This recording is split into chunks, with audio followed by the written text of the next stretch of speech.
back to part 2 of building your confidence and finding your voice. So we covered off the why confidence matters, what are the causes of blocks in confidence in part 1. So now I want to move on to part 2, which is what it means to find your voice.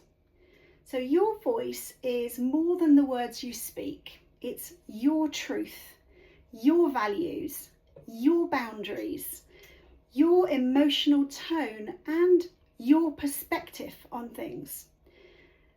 Finding your voice means reconnecting with who you are beneath expectations and beneath conditioning and past experiences. It's who you are on the inside as well as on the outside, but it's your true authentic self.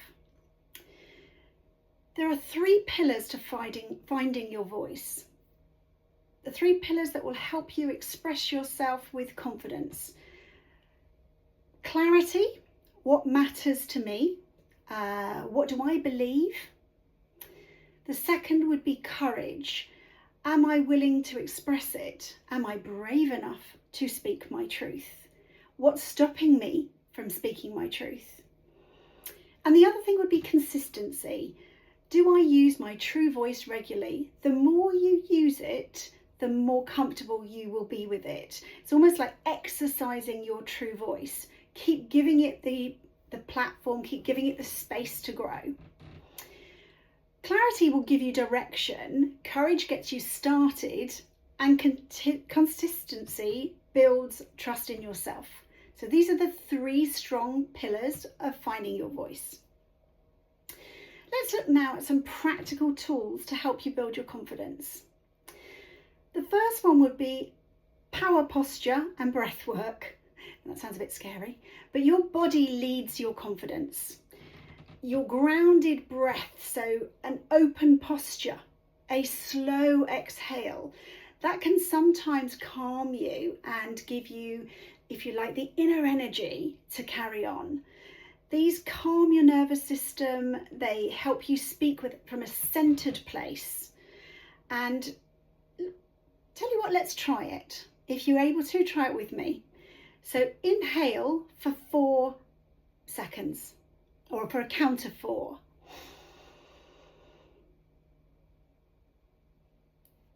Hold for 2. And then exhale for 6.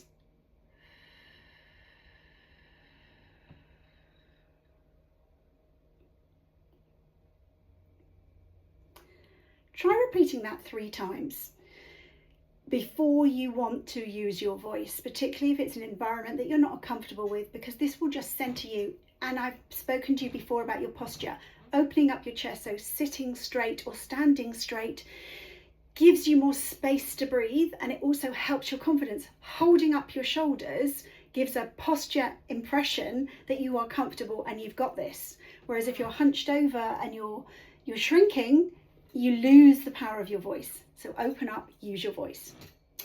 The second tool would be what we call micro bravery. So confidence, it doesn't come from big dramatic actions. It comes from small daily acts of courage. So micro bravery examples could be speaking up once. Saying no to something draining, so something that you feel takes all of your energy and your power. Saying no to it once can be quite uplifting and can give you confidence, particularly if you don't think you can add value to it, or you're only saying yes because everybody expects you to say yes, even if you don't believe it. Being brave enough to ask for what you need. So that could be as simple as asking somebody else, do they agree with your opinion? Do they condone your project? Do they value your opinion, which is really important, but being brave enough to ask for that to give you the confidence. Or it could be an example that you are working on something that needs a little bit more input. Ask for it. That can give you confidence because you've been brave enough to ask for help. So there are many examples of how you can ask for what you need without feeling weak or undermined or withdrawing back into yourself. The other thing in micro bravery, sharing an opinion without overthinking. So sometimes an opinion will come into your head and you then start analysing it before you've had the bravery to speak it. It doesn't matter if you say something and it completely is out of line with what everyone else is thinking, if this is your truth and your true voice. Having to justify what you say is a follow-on. So it's almost as if I've got this idea and everybody looks and waits for you to say their idea, and then they go, meh. So it's being confident enough to say it and then justify it and build on it, because once you've said it, you've started the conversation, so you can start talking about it and sharing your ideas.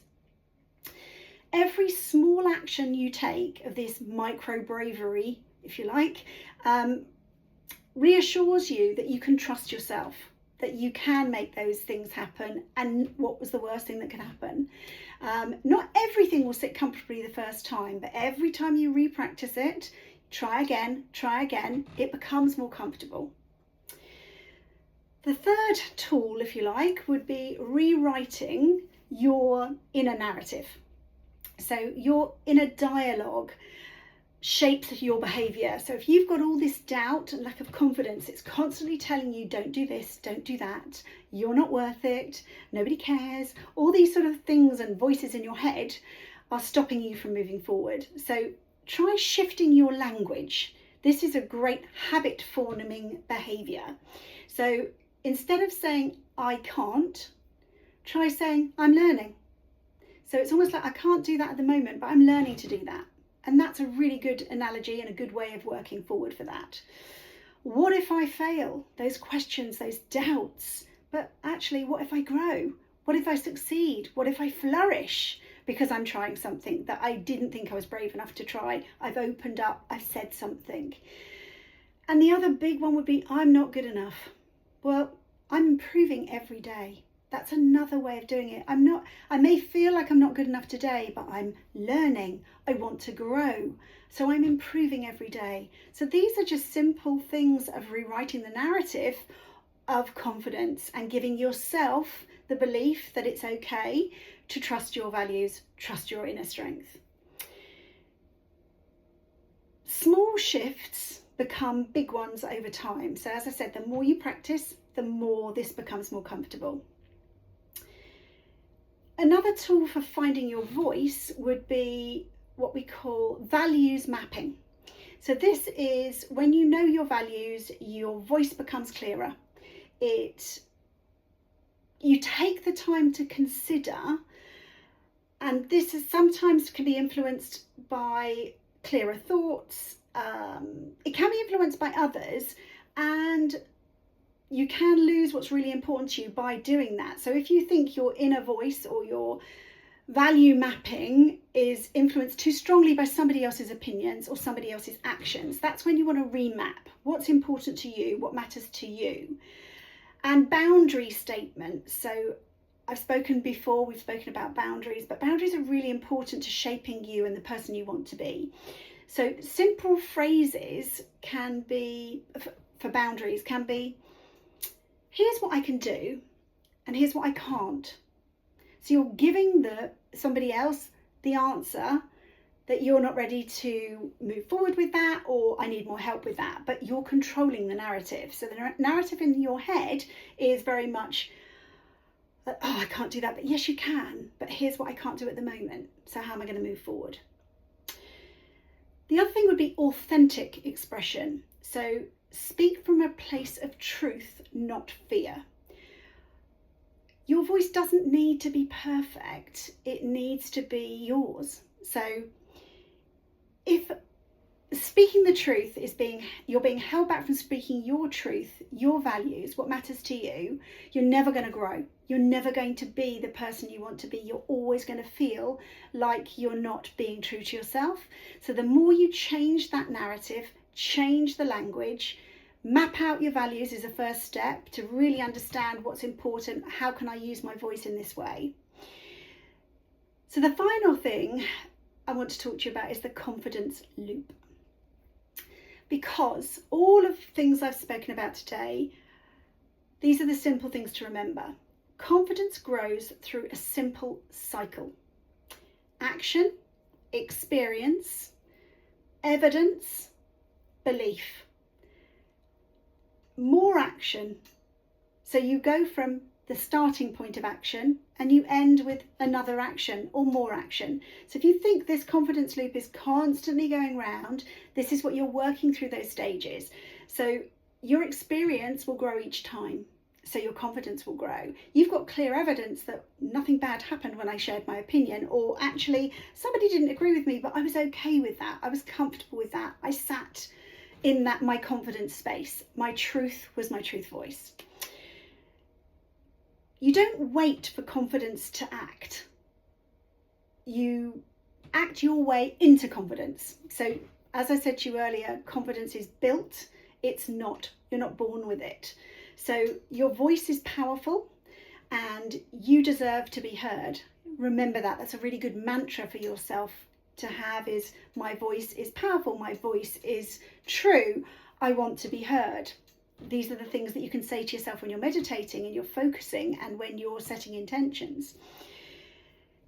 You're not finding your voice, you're remembering it. And that's sort of the last thing I wanted to remind you of, is you started with a voice. When you were born, you didn't have a voice, you had sounds. And you learnt to use your voice effectively, to ask for things, to convey a message.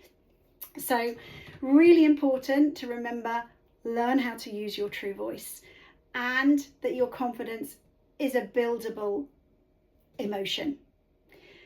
I hope that's been interesting, and I look forward to seeing you on my next video. And I'd really be pleased if you try some of these little tips and let me know how you're getting on. Thanks. Take care, everybody.